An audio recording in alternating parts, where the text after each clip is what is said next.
ekota na mboka po mboka eba na kovanda misala emonana. Lelo toza na problème na mboka ya ba entreprise. Mundela yaka lisusu awa te po ayebi ke Congo ekoma mboka ba miyibi.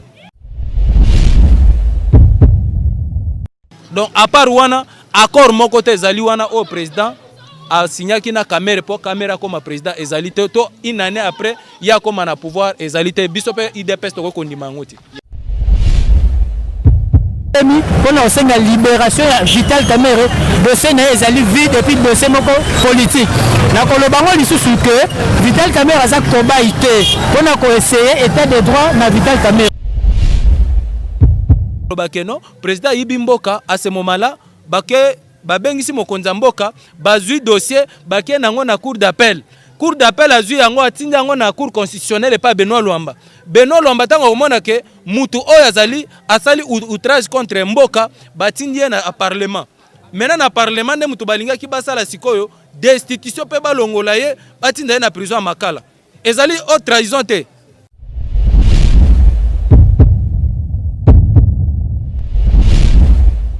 Solo là oyebi ke na sutumuki mais na sutumuki te balobi ba télévision ba YouTube ebimi nango ebele mais yango ne masolo na kati ya masolo ekoyambela bino ba artiste minene lokola ba mama Mbalio ekoyambela bino bato ya politique ya masolo ya kati kati yango nde kokani te na ba TV na bino oyebi ke na nyamaluki bo s'abonner. On peut dire qu'on a s'abonné déjà. Bon, s'abonner massivement. Masolo nde yango wana. Tobona yo.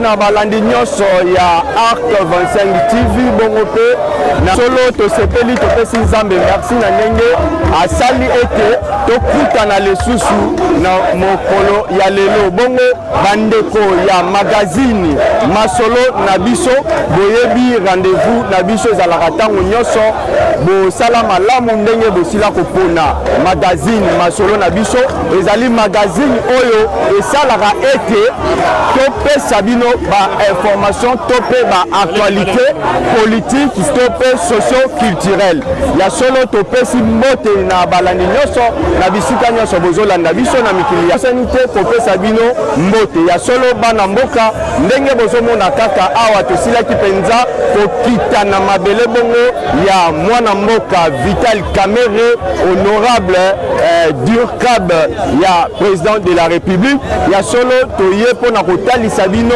ndenge bongo ba milita ya UNC ndenge kaka bozomona basili bongo penza kosopana na mabele lokola mani oyo esili kokoya na désert pona kosenga bosolo ya justice na tina ya mwana mboka honorable Vital Kamere oyo bongo justice esilaki kokatela ye bitumbu penza oyo elekaki ndenge bozomona vraiment lelo ndenge tolobaka kaka bosala malamu ndenge bopona magazine na bino masolo na biso na masolo na biso tokobeta masolo ebele bongo bokomona ba cadre ya INC oyo tokozala na bango pe tozoza baza na marche oyo tokotambola lelo elongo na ba militaire ya INC pona komonisa mokili mobimba ndenge peuple congolais pe ba militaire ya INC bazali bongo soudé pona ko réclamer état de droit na ndenge elongo bani to pe bosembo na kati na justice ya Congo ya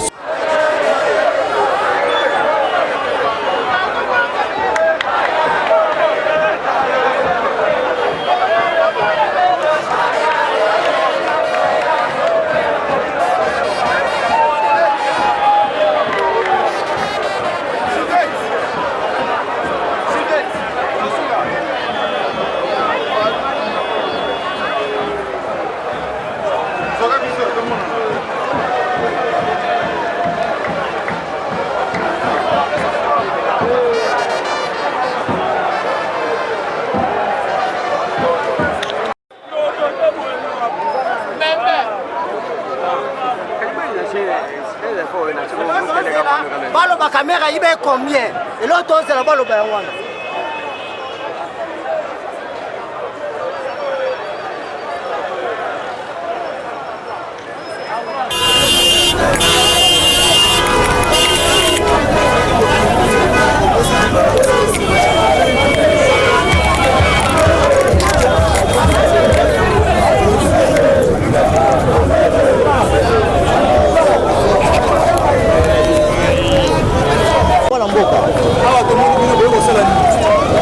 awa kosenga libération inconditionnelle ya président la biso veka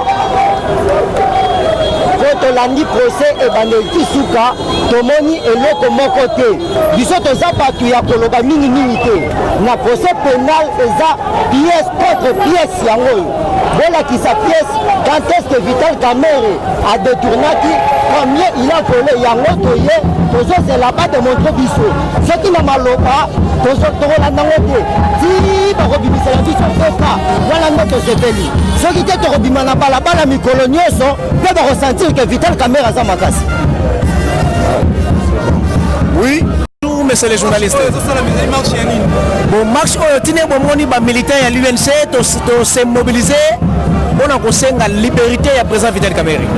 Parce que président Vital Kamerhe balobaki a détourné 57 millions de dollars oyo ezalaki bapesa mbongo epai ya Jamal mpona kosala ba maison préfabriquée. En même temps, les mêmes juges oyo bayaki kokondamner président Vital Kamerhe balobi que Kamerhe a détourné 48 millions. En même temps, juge wana balobi lisusu que Kamerhe a détourné 2 millions. Mais je me pose des questions. Quel est le montant exact que le président Vital Kamerhe avait détourné?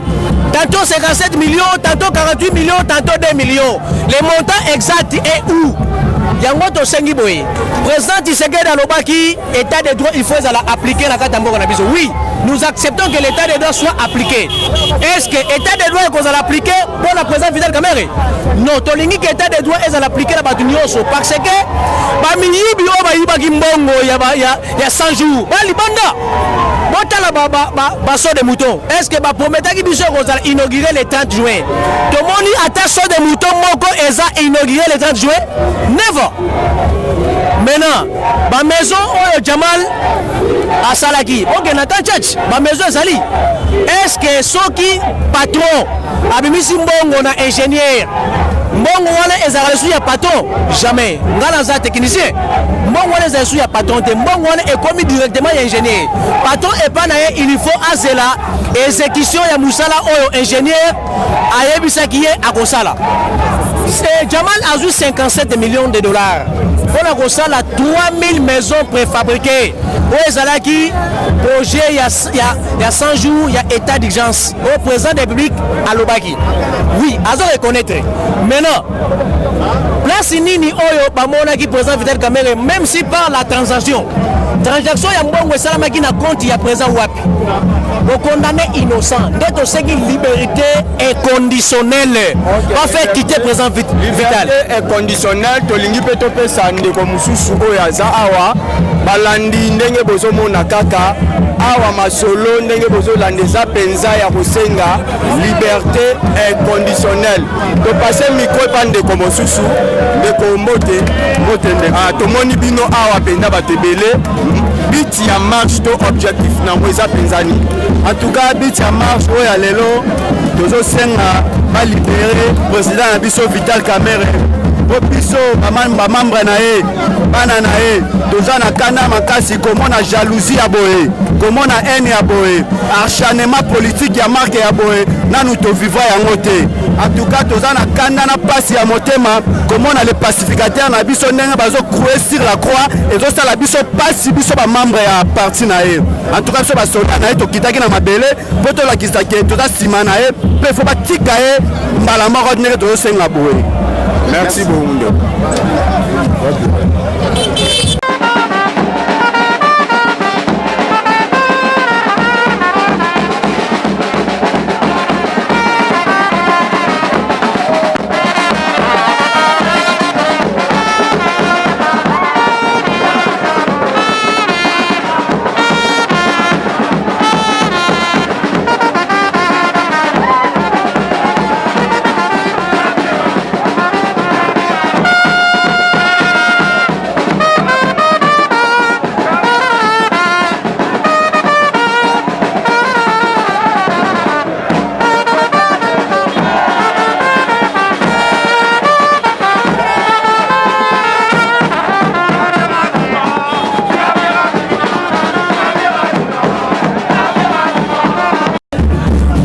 solo bandeko balandi magazine na bino masolo na biso wana toza kaka na place enseignement bongo na mabele ya honorable président national Vital Kamerhe awa esika bongo bana ya mboka to mpe bamilitaire ya INC baza mpenza kosenga bosembo na ntina etali justice mpe bazosenga ete justice a libéré président na bango wana tokopase micro bino moko boyoka. Bonjour ndeko. Bonjour monsieur le journaliste. Okoki ko se présenter mwa mpombo bongo loba nini mpenza tokutani na esika oyo. Merci kombo na ngai ezali Efekele Joboke.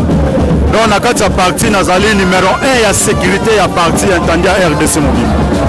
Ya solo ndeko na poto mikili ebele baza kolanda événement oyo nini penza olingo yebisa bango nini oyo toye kosala awa na kati na mabele tomoni mokili bana mboka babimi na nzela badrapo emati eza penza na ntina nini? Oui, eza na ntina kaka ya kolakisa mécontentement na biso compte tenu ya jugement ndenge bandaki na basi mokili bayo balandaki ndenge jugement bandaki ti na suka na yango eza na biso honorable Birkap ya chef de l'état azalaki innocent. Donc ye alakisi bapièce nde toloba pièce contre pièce mais côté kuna oyo bakise bafundaki ye baza te na justification moko te oyo ezolakisa make non eza na biso kamera aza inculpé na basituation oyo bafundeli. Voilà yango nomoni tosangani awa mpona kolakisa mécontentement na biso ndenge ekomami na nini ndenge ekomami ke non soki bozali mécontent il faut quand même botambola na constitution ndenge ekomami. Voilà ya solo ndeko mpe aza na maloba mwa moke bana mboka nyonso ya Kongo mbote na bino lelo ezali mokolo oyo moto nyonso place azwami na etendu nyonso ya mboka totelema po tosenga libération ya mokonzi Vital Kamerhe. Soki la constitution nous dit ceci, soki peuple oza mécontent oza na droit kobima po o revendiquer ba droit na yo. Tomoni be tolandi procès biso nyonso nde esalamaki. Tomoni culpabilité moko te oyo bazuzi balakisi biso ke non monsieur Kamerhe, le président Vital Kamerhe ayibi. Mais curieusement bakondamne ok ezalaka te mutu ayibi mbongo oyo bi azwi mbongo oyo azwi mbongo, je m'excuse, mutu azwi mbongo nyonso to ya monsieur Jamal assume bacharge nyonso tu mais sikoyo epa monsieur Vital Kamerhe likambo yango ya nini acharnement ya nini yango biso peuple tolobi boye biso yense tolobi boye tosengi libération ya Vital Kamerhe po te mboka ete mwa malamu eloko nakoloba suku yango wana. Ya solo, merci beaucoup. Liberté ya honorable Vital Kamerhe nde bana ya mboka basengi.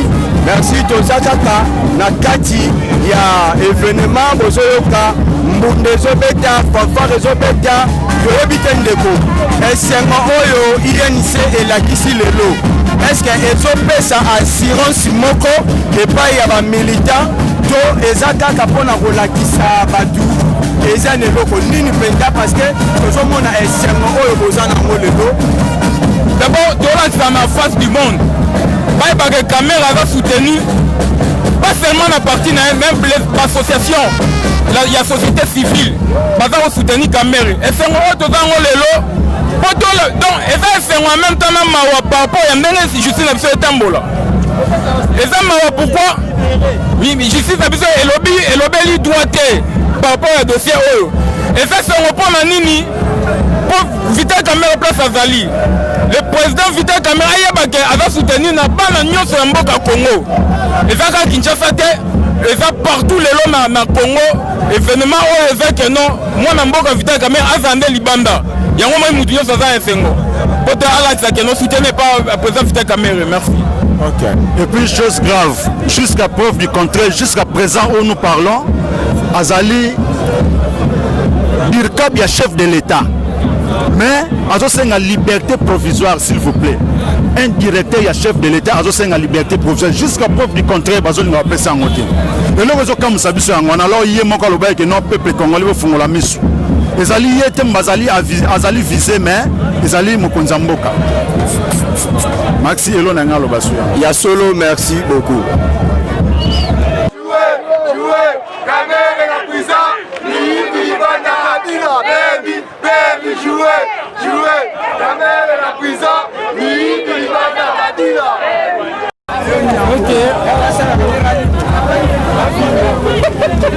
ya solo bandeko balandi magazine na bino masolo na biso ndenge kaka tolobaki ndenge bozomona putulu mati makala etikali na se lelo ezali journée historique oyo mokili mobimba baza kolanda bomoni bongo badrapeau esili kotelema peuple congolais pe bamilitant ya UNC basili bongo kobima na nzela mpona kosenga liberté ya honorable Vital Kamerhe. Bongo toza na ndeko awa akoki koloba nini penza oyo toza awa ndeko okoki ko se présenter bongo okoloba na bato oyo bazolanda yo nini penza to telemi awa pe nini toza biti ya marche oyo eza nini. Merci pona maloba nazali ndeko Karim Kakeba mwana mboka Karim Kakeba moko ya ba membre ya UNC en même temps nazali pe communicateur ya UNC.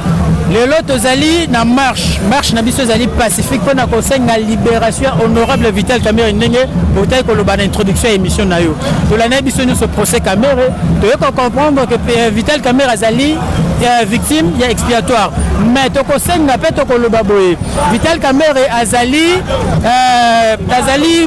mungu ate oyo batiaka na biloko pona komeka eske mungu ekoki te en même temps azali pe kobai te pona komeka état de droit epa na ye. Comment se fait-il bolobi ke aibi 48 millions de dollars et de l'autre côté ndeko Jamal alobi ngai nazwaki 48 millions de dollars pe nazali kosala misala lelo soki na niveau ya Kanchurch omona bandako etele 300 maisons ndeko nanga au moins toza na triomphal awa est-ce que oyebi na niveau ya triomphal awa fallait batonga so de mouton est-ce que ata libende mo eza na ata KS mo eza na te pourquoi justice a deux poids deux mesures yango biso lelo to telemi pona osenga libération ya Vital Kamerhe dossier na ezali vide et puis dossier moko politique na kolobango lisusu que Vital Kamerhe aza kobai te pona ko essayer état de droit na Vital Kamerhe yango lelo to osenga libération et puis acquittement pur et simple ya Vital Kamerhe pamba te dossier na ezali purement politique et purement vide yango lelo INC na niveau ya ville ya Kinshasa mais à travers la province union sur toutes les 26 provinces parce que c'est le parti politique le mieux implanté et puis le mieux structuré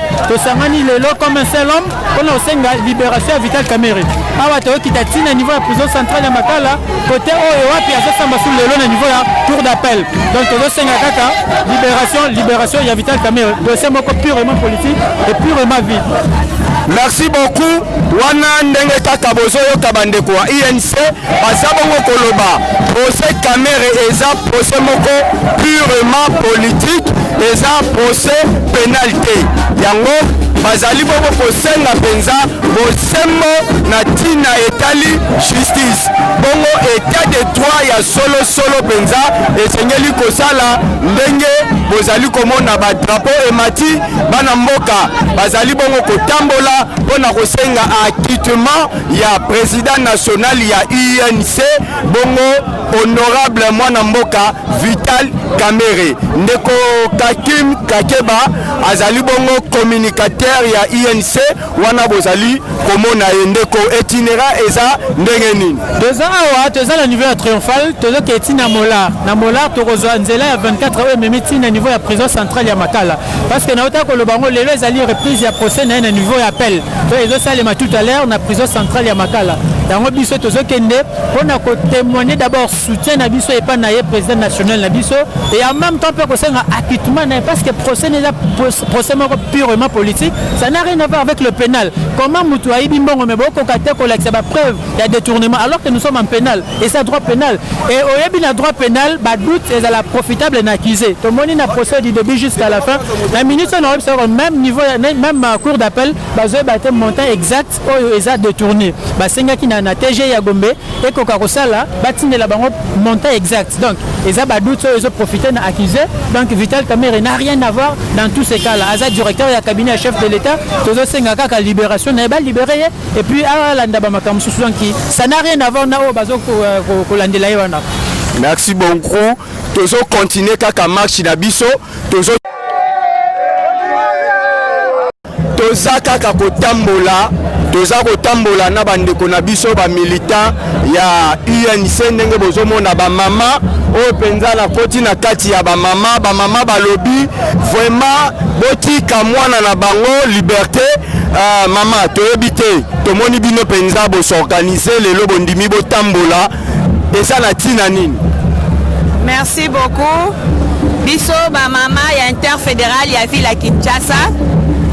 Biso ba mama ya UNC, Union pour la Nation Congolaise, parti cher, ya président Vital Kamerhe, lelo totelemi, tozo réclamer loko mosusu te, tozo réclamer liberté, ya président na biso national ya parti, oyo bakangaki, na dossier ya 100 jours, tomoni pendenge asambaki, ba accusation nyonso ezalaki porté contre ye, tomonaki procès tolandaki yango na ebandeli kino suka oso babengaki ya pièce contre pièce mais nulle part tomonaki esika mokonzi na biso bayebisi biso adetourne azwi mbongo ya leta asali nango likambo ya solo mama mokili mobima na miniti oyo bazolanda yo na poto bazolanda yo okoki koloba nini na ntina etali comité international otokosala kaka implication na bango osunga biso Vital Kamerhe c'est un leader politique otala bino moko UNC ezali parti ezali créé na 2011 mais 10 ans après UNC fourni baeffort oyo baparti ebele na RDC esala te dans moins de 10 ans tokie na compétition ya élection candidat na biso président na biso azalaka candidat président abimaka 3e c'était pour montrer que UNC ezali une partie réelle un parti qui existe bien implanté aza na base c'est un leader toyebi ke eza nango kaka zuwa oyo ezosala bayini mpe banguna UNC mais zuwa na bango biso tolobi kaka na terrain esika mosusu te po lider bayebake na terrain bayebake na base yango bomoni biso tokiki mama nzolanda yo baza pena na besoin bayeba olobi malamu mpenza kasi oza pena nani na kati ya parti ngai nazali présidente interfédérale de femmes ya ville ya Kinshasa ngai nde nakokamba bamama nyonso ya UNC ya ville ya Kinshasa kombo na ngai madame Ngebe Abonyesika Nicole nakolukanga na adresse na direction na ngai na parti esika directeur na biso ezali na Barumbu siège na biso national à tout moment oyo alinga mona nanga kokutana nanga kuna. Merci beaucoup mama. Merci.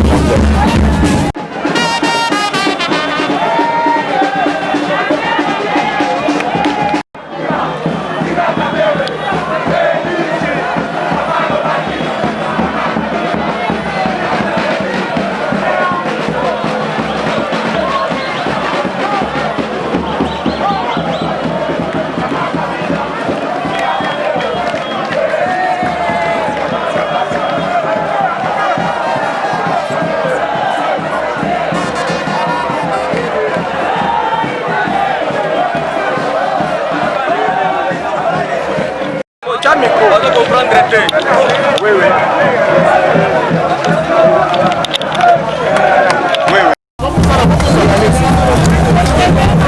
Oui, ya solo bandeko magazine masolo na biso ndenge kaka bozomona toza kocontinue marche na biso awa tolongo deja na place enseignement tokoti sikoyo kipwanza wana tozokende pena ti na suka wana ndenge bozomona toza penza na bandeko na biso ya INC baza na mwa makambo ya koloba pourquoi toza awa biti ya marche oyo eza nini papa napesi yo d'abord le sako merci Bit na biso ya marche oyo tozosenga libération ya président national na biso Vital Kamerhe. Bon, ya solo merci. Bandeko pe baza na posa baye bandeko nani azoloba abwa présentation comme ça la peut bien. Ok, ndeko papi wane conseiller na niveau ya INC na fédération ya Matete. Ya solo bandeko Arc 25 TV, bandeko ya LKB TV News, bandeko ya Eli Congo TV, bongo bino bati bozolanda biso na nzela ya TNT na La Joie TV, to pesi bino mbote wana penza ezali bongo bandeko ya INC pe peuple congolais baza bongo kosenga bosolo na tina etali justice basengi état de droit esalema malamu na tina na ndeko na biso Vital Kamerhe. Ndeko toyoki ke malgré bozokotisa appel mpona kosenga liberté provisoire mais cour ezoboya kaka mais makambo yango tokosuka nango ndenge nini. Ok, malgré cour ezoboya mais bino moko bozomona population biso bato oyo ya Vital Kamerhe yango totelemi tobimi na bandako na biso tolobi lelo tokozala na nzela bozomona masse oyo ezali na kati ya République démocratique du Congo na capitale ya Kinshasa bozomona ke tozosenga automatiquement libération balibere président na biso tolingi baproblème te soki bango bazolinga libere président na biso te ekobeba na minute oyo nde tobimi awa eza deja tozoyebisa na bato oyo baza na dossier oyo ya Vital Kamerhe tosengi bango tosengi libération na ye immédiat soki balibere ye te oyo bomoni lelo eza mokie mais oyo tokosala ekozala vraiment ekokamwa na kati ya RDC Congo. Ya solo ndeko mpa koloba balobi ezali procès politique ndenge nini mpenza boza kojustifie procès politique oyo eza na biti nini. Bon, nalobi boye jusqu'à présent à 7 fois il y a demande ya libération liberté provisoire ya président na biso Vital Kamerhe bazopesa ye te biso tozosala constat ke ekomi procès politique. Nous évitons la politisation du procès de notre président national. La preuve est que les membres du parti et le peuple congolais ont montré aujourd'hui en face du monde combien de fois Kamerhe est populaire en République démocratique du Congo. Merci vraiment honorable Vital Kamerhe aza populaire et puis tobengaye le pacificateur dans la natina oyo bana ekolo balobi toza mobilisé pour ete tosenga liberté sans opposition. Merci.